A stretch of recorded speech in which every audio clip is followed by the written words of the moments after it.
because if you want to be clear, you make sure you repeat something and make sure everybody's understood it. And, my mission is the prosperity and happiness of the British people. That is my mission. My mission is the prosperity and happiness of the British people. As a politician, that is my mission. I'm back in Parliament to kick off season 10 of the Veterans in Politics podcast. I'm really pleased to say, not that I'm biased at all, that we are with Intelligence Corps, family member. You've got to be biased towards the core. Johnny, if you're not biased towards the core, really, come on. I know, and I've even worn the cufflinks today, but we have actually sat down, albeit virtually, during lockdown, where your hair was a lot longer, I have to say. Thank you, it was my hippie days. And since then, this is your second go at Conservative leadership. So what exactly was it I said during that podcast that inspired you to put yourself forward as leader of the Conservative Party? Johnny, you inspire people to get into politics in every different way, and you know, and I know, that there are people who listen to this who decide quite rightly that it's time to soldier on, or serve on rather, in many different ways, whether it's in councils or parliaments or mayoralties or whatever it happens to be, and that's why I'm pleased to be back on, because we know that the veteran community has got a million things to offer, and too often we hear about veterans having problems with this or problems with that, and we know that actually being a veteran is hugely empowering. It's a network of friends. It's a background of skills and experiences that makes you certainly can make you stronger and more capable of dealing with whatever life throws at you. Definitely in politics. And I like to call it a national strategic asset as well. Our veterans community have so much to give, not just in business where we're seeing them thrive, but actually in public service too. To see you stand as leader, as a candidate for that is superb. I think it's a really good message to send. And I really enjoyed your campaign launch, by the way. Thank you. Particularly, I understood they were dishing out sweets. You like the sweets? And also, I really liked the massive giant foam fingers. Yeah, I wasn't sure about those, but my kids loved them. So, what part of Gladiators, is it the 90s version or the modern day version, inspired you to do that? Do you have a favourite Gladiator? I wish I could claim credit. I can't remember the names of them. Was there one called Wolverine? I seem to remember. Or there was a few of them around. The Wolf, the Wolf. That's it. And they used to punch each other off the platforms into the water and things like that. No, I remember that. With the giant cotton buds. Yeah, exactly. Yeah, no, it was good. But in all seriousness, the word serious, I think you mentioned over 12 times during your speech, and that really reframed the pitch that you were making to the audience. I sat and watched it on YouTube and really picked up on that tone, the serious tone. So we have seen politics a little bit more fun in the general election. Will we be seeing some kind of Ed Davey-esque stunts in the coming weeks? No, you won't. Look, and the point I was making, and it's one that I'm sure you'll understand, is that actually politics is really important, right? It's not a game. It's not about us, 100 and whatever it is, 20 of us or 650 of us here in Westminster. That's not what it's about. It's about people's lives, right? It's actually about people's lives. I don't know about where you were in 2013 when the vote happened here that didn't send a deployment to Syria. Yeah. But I was working for General Richards, and we'd been working on various options. Not me, obviously, but the planning staff and, PGHQ and various other people had been working on all the planning options that had to go into it. And the fact that it didn't come off didn't change the fact that there were quite literally hundreds, maybe even thousands of people whose lives had been hugely disrupted. Kids' birthdays they didn't go to, weddings they may have missed, events that they weren't at with their loved ones, in order to get ready for an operation that actually didn't happen, all because of decisions that were taken here. Now, I'm not saying it was the right decision, I'm not saying it was the wrong decision, I'm just saying politics changes lives, even when you don't notice it, even when nothing happens. Politics changes lives. And us as vets, we understand that more than anybody. Quite literally, we were on the front line of British foreign policy in Afghanistan, and others were in other places at other times, right? And those are political decisions that we've had to live out. And what I've been annoyed at and has, just gripped, I was going to use a different expression, but what has been incredibly irritating for a number of years is there's too many people who think it's a game.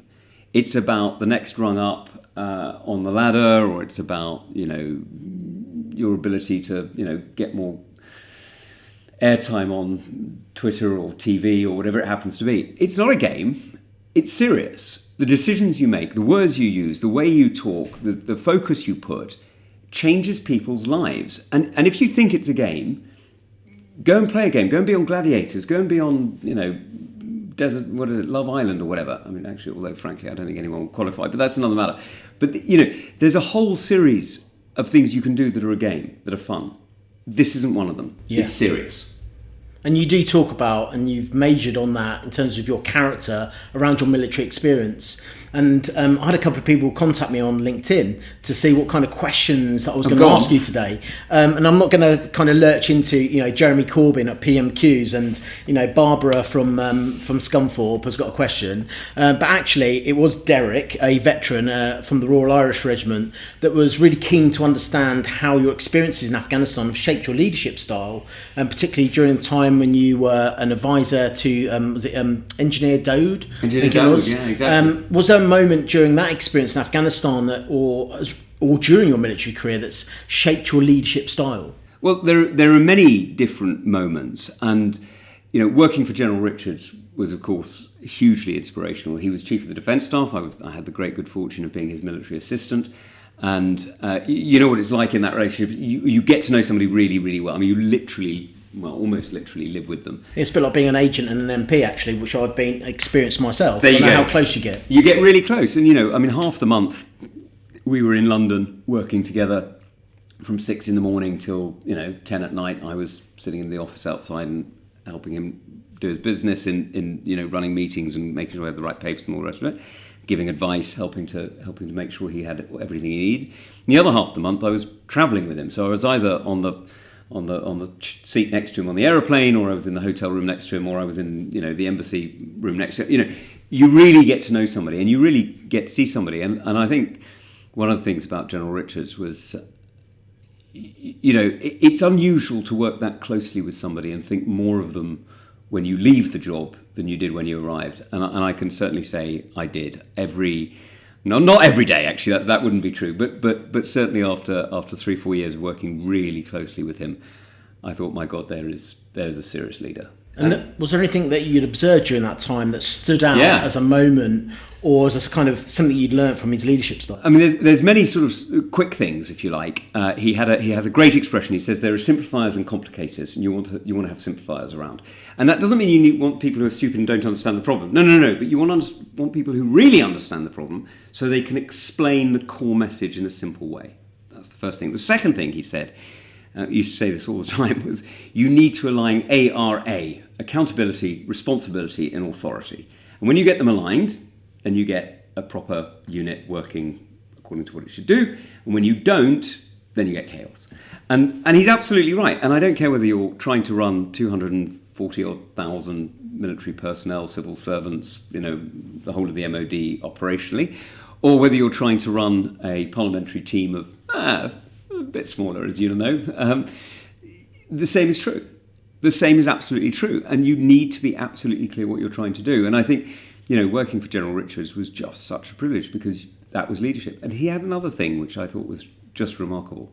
Now, he's a very smart guy. But he wasn't the smartest guy in the room, by which I don't mean for a second that he's stupid. Not for a second.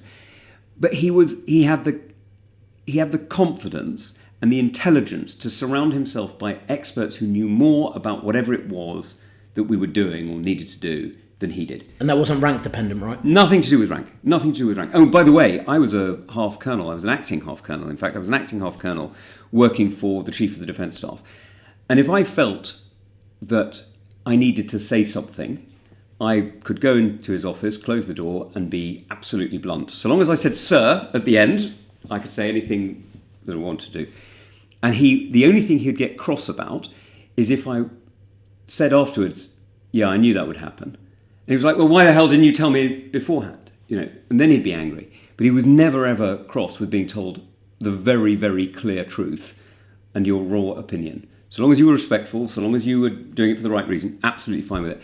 And the same was true, so he'd surround himself with, for a group of issues, with people of different rank, people who were civilians, people, whatever it was, right?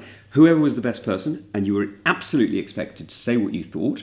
That's why you were there. He was never challenged by, never stood on rank or ego or anything like that, and always was able to bring people together. And his skill was that he was always the only one in the room who everybody would work for. Yeah. And that's leadership, right? And that kind of truth to power is something culturally we're familiar with in the intelligence corps, and that can often be the most junior person in the room who has the empowerment to stand up and actually say to someone senior, actually, I'm subject matter expert on this piece, and actually want to add value to that conversation. And you mentioned those three words that of leadership that General Richards empowered upon you, but you've gone yourself with serve, lead, act. Yeah. Now, how is that going to translate into the culture of the Conservative Party?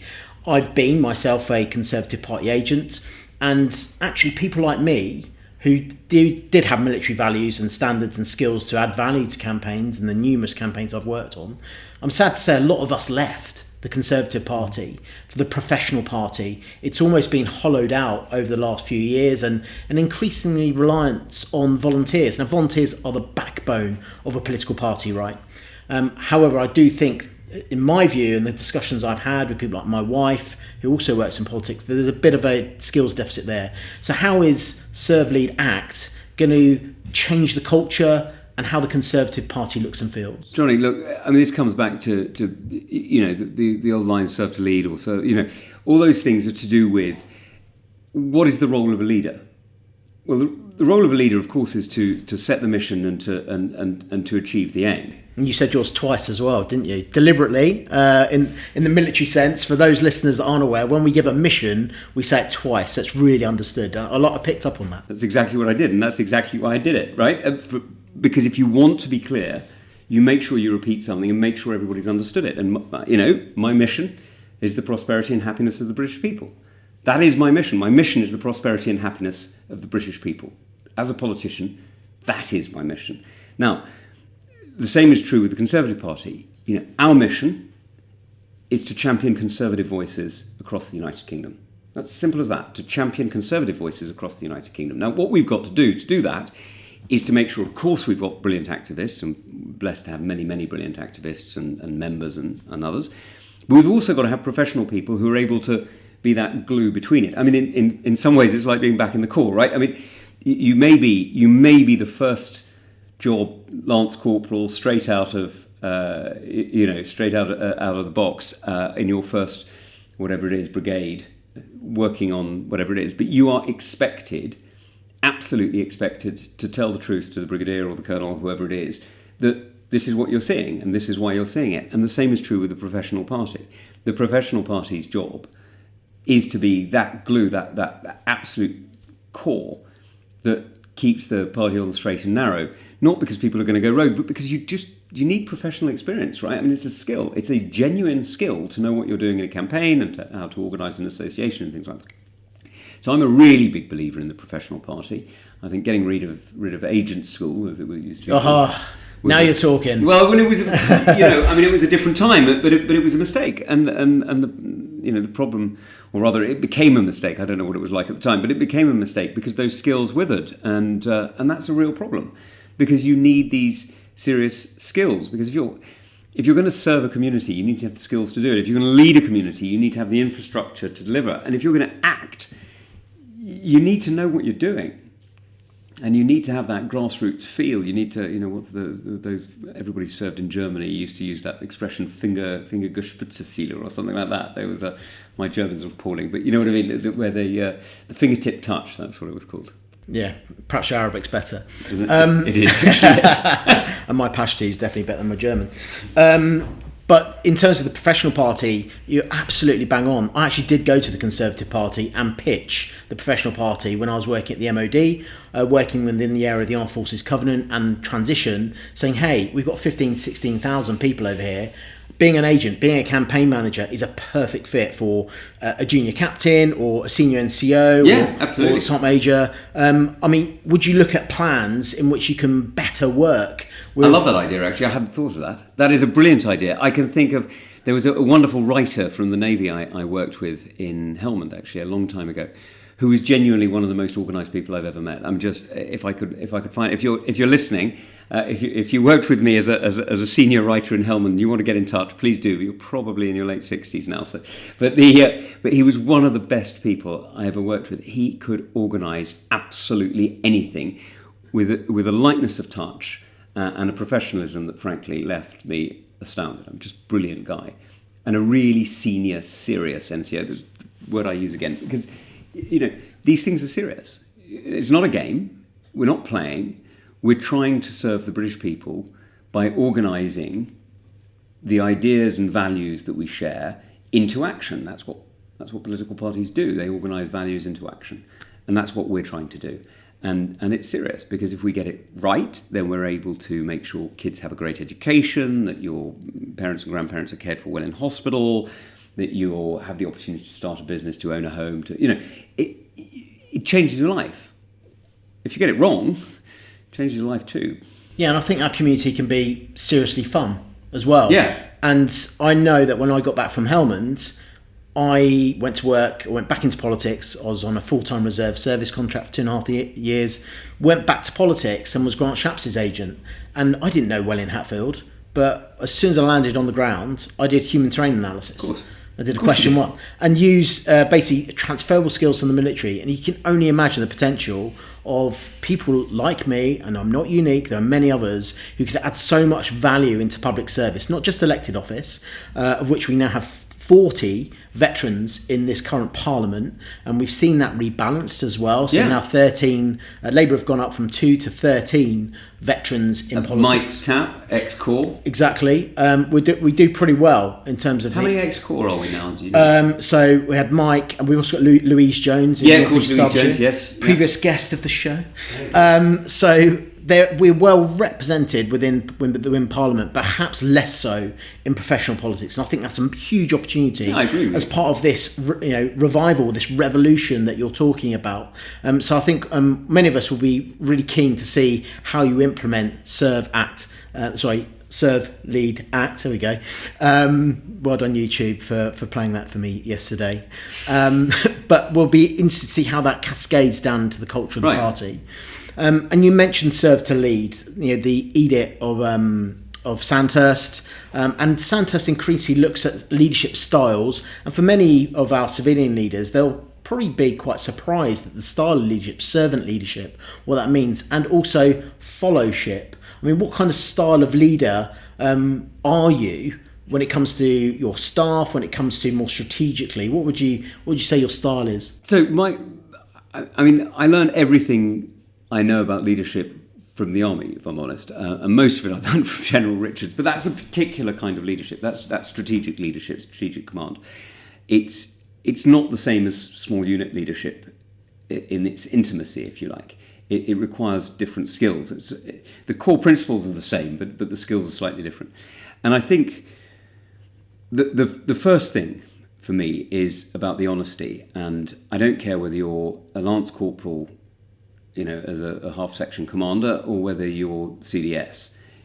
If you're not honest and you're not open to honesty, it ain't going to work, right? I mean, just, give it up now, because it just won't happen. Yeah, we haven't seen enough of that honesty in recent years. And we look, honesty at every level, right? It's honesty about the opportunities. Of course, you've got to be positive, you've got to be optimistic, but you've also got to be honest about the situation you're in.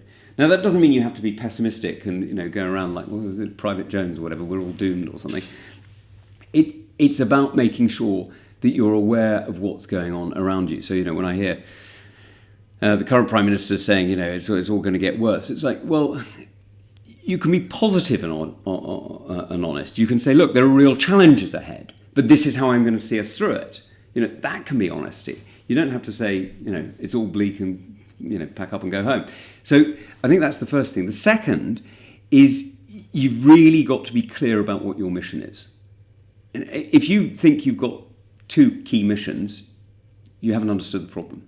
You've got one key mission and you may have supporting missions, right? So the reason I say that my mission is the prosperity and happiness of the British people is because without prosperity and happiness, or if you're not aiming towards prosperity and happiness, what are you aiming towards? Penury and misery? No, you're not, right? You're aiming towards a better tomorrow. Everything else falls in, right? Do you need security? Of course you do. You can't be prosperous unless you're secure. Do you need, health? Yes, of course you do. How can you be happy if your family aren't healthy? Everything else sort of follows on because your mission is that clear aim. Everything else is a supporting mission. That doesn't mean it's not important. It may be absolutely crucial to delivering the main mission. But the main mission has to be absolutely clear. What are you trying to do? And you know this from military principle. It's if you understand the mission, then you can institute mission command, where you don't tell people to go left flanking or right flanking. You tell people what the mission is, and they will astonish you in the way that they fix the problem. And that's what we need. That's quite a conservative approach. Yeah, it is. It's entirely conservative. Look, the Conservative Party has always, funnily enough, I think, been similar to the military in that sense that it's, it doesn't believe that you can direct from above. I mean, one of the great lines of, I don't know if it's true actually, but certainly a story that's told of one of the ships going into South Georgia in '82, just as the precursor to the Falklands invasion. And apparently the then Prime Minister Margaret Thatcher was in PGHQ. It's going to turn out that this story is entirely apocryphal, but I'll tell it anyway. Apparently she was in PGHQ and Admiral Leach was there, and they were listening to the captain giving orders to the crew as they were beginning to assault South Georgia. And Leach switched off the box so they couldn't listen. And apparently Margaret Thatcher said, switch it back on. He said, no, I won't, because if you listen, you think you understand. If you think you understand, you think you can command. You can't understand, so we're not listening. We'll find out what happened afterwards. And it was like, that's real sort of mission command, but it leaves people uncomfortable. And as you know, you've got to delegate to the point of discomfort. You've got to trust people. You've absolutely got to trust people, and that's the third thing. So you've got to have honesty, you've got to have a clear mission, and you've got to have trust. Okay, well, we'll keep an eye on that, see how that manifests and how that cascades down into this new culture. Trust is earned, of course. It is, absolutely. We looked at some research about where politicians sit in terms of trust ratings, and understandably that's dipped below estate agents these days. And that's what I mean about game playing, right? If the British people are not stupid. The British people are busy. So they may not follow every single turn that's going on in Westminster because people have got other things to do in their life. But it doesn't mean they don't notice it. It doesn't mean that they're stupid and have been conned by the latest spin doctor or the latest whatever. No, they haven't. People are clever. They may be busy, they may not notice everything all the time, but they're clever and they know what's going on. And if they think they're being played, if they think there's games going on, if they think they're being taken for fools, they know it. And I'm afraid that's what people think, not entirely unreasonably. But we can optimistically turn that around. I was actually in the gym this morning, as I do every day, obviously being the fine figure of a man that I am, an athlete that I am. And I was talking to my coach, and he said, what are you up to today? I said, well, funny enough, I'm going down to Parliament to do a podcast. And he wasn't really aware that I do this podcast. And he said, well, what did you do? I say, well, I interview veterans in politics. And he was like, oh, politicians. And he kind of, completely switched off. And I then explained, I said, well, hang on, bear with me. The people that I speak to have actually served our nation, and they stand up and serve again in politics. And he started thinking, veterans, because he's a massive fan of the armed forces. I could see on a dime him turn his view around politicians. I think that gives us so much more potential to build that contract of trust with the nation. Which is why I was really glad to see you put that front and centre, because I think it's really important that we do reframe that. And though I liked your mission, I did find it optimistic. Happiness, but happiness is quite difficult to measure, isn't it? Very difficult to measure. So how are we going to measure prosperity, that? by the way. How are we going to measure that? Well, you can measure other things that feed towards it. You can't always measure, the end state, but you can measure. You can feel it. You can see it. You know when you're getting there. And that's why, for me, it's incredibly important, because actually, what is the point of human existence? Right? I mean, genuinely, what's the point in this unless it's to be happy? Yeah. What's the point in this unless it's to make sure that we have time to be with our families who we love and our friends who, we enjoy spending time with, and we have happiness, right? I mean, it's I think it's one of the best words of any political document at all is the American Declaration of Independence, where they say life, liberty, and the pursuit of happiness. That's it, really, isn't it? I mean, it's, I couldn't quite copy them exactly, but that's why I went for prosperity and happiness, because I think it's absolutely fundamental. I think that's what human existence is about. So expect to see more of that. I hope so. Yeah, absolutely. But and it's not just me. I mean, there's plenty of other veterans here, as you know, who share similar views on in different ways as well. So.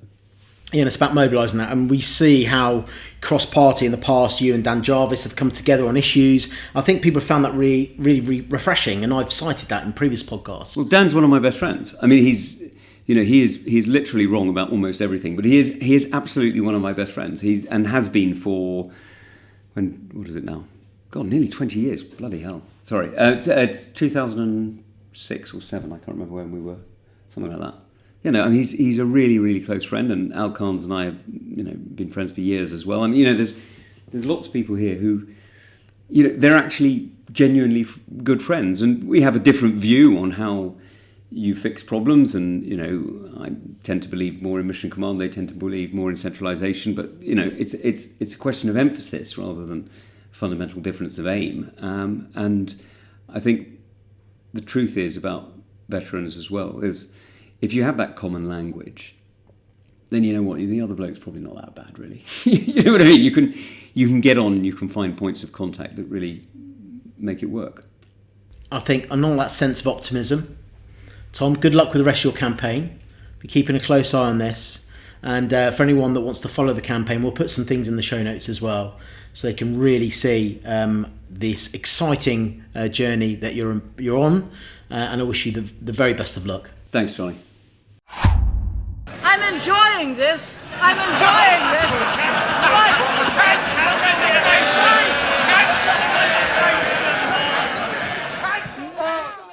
So there we have it. One of the candidates to be leader of His Majesty's opposition, leader of the Conservative Party, and the man that wants to be your next Prime Minister. I really enjoyed sitting down with Tom, and it was actually good to finally meet face to face. We share a same cat badge, so we have that bond, and we've obviously spoken a lot in the past on social media and even in a previous episode. So please do check that out where you'll find even more about Tom Tugendhat. But I guess I've got 3 key takeaways from that episode. One, which is the power of service. Service is definitely back in fashion, and that is really good to see. It's something I talk about a lot, stand up, serve again, and that message is to you from the Armed Forces community. In your communities, be that in local government, in your local scout troop, whatever it may be, you've got so much potential to stand up and serve again. The second key takeaway for me is about the professional party. It's no secret. Just go on my LinkedIn. You'll see my history with the Conservative Party and the years of service that I gave to the party as a professional. I've been often critical at how the party have let that skill set slide away. I'm very excited to see how Tom might potentially grasp the opportunity to link into the veterans community so people can work behind the scenes of politics. Something else that this podcast has really championed too. And the third point is happiness. And you mentioned family. For me, family is absolutely everything. It's the thing that's got me through my own recovery. It's my why. My little girl, my wife, is the thing that strives me in everything I do. But before we go, little bonus. I've managed to actually grab Tom on his way out because there was something I really wanted to ask him, and something that came up from a question via one of our LinkedIn messages as well. And that is, Tom, sorry to grab you again. That's Great interview, by the way. Thank you. Hope you enjoyed it.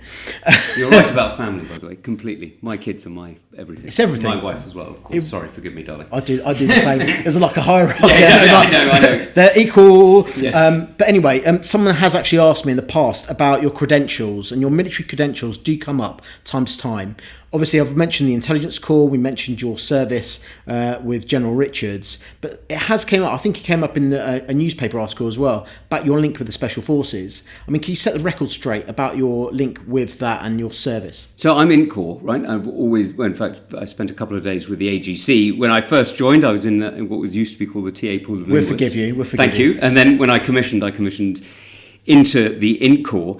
And you know what the INT Corps is like, right? You get attached to units all over the place. So when I was in Iraq in 2003, I was a private. I was mobilised as a private soldier, and I was an interpreter, and I was already doing some intelligence work then a little bit alongside various others, and that was alongside various different units, including some Royal Marines units, some Army units, and so on. And then in Afghanistan, I was an intelligence officer, and I did some work alongside the Foreign Office as the advisor to the then provincial governor of Helmand, Engineer Daoud, who you'll remember, and I'm still in touch with his family. I'm delighted that we managed to get his kids out to the UK to save them, because, as you can imagine, the Taliban were wanting to kill them. And I've served alongside many other different units, and that's one of the wonderful things about the Int Corps, isn't it? You know, you get to serve alongside many people. So bizarrely, I'm a member of various different regimental associations that I haven't served in, but I've served alongside or served in units with them, or brigades alongside them, or whatever it is. So no, I've never done. Look at me, I've never done selection. That's ridiculous. I'm an Int Corps bloke. Thank you for clearing it up. Cheers, Tom. Thanks. Speak again. Thanks to our guests, and thank you for listening. If you've enjoyed this podcast, hit subscribe now. Alternatively, you can support our mission by checking out in the show notes below, where you can rate, donate, or become our mate. Thank you.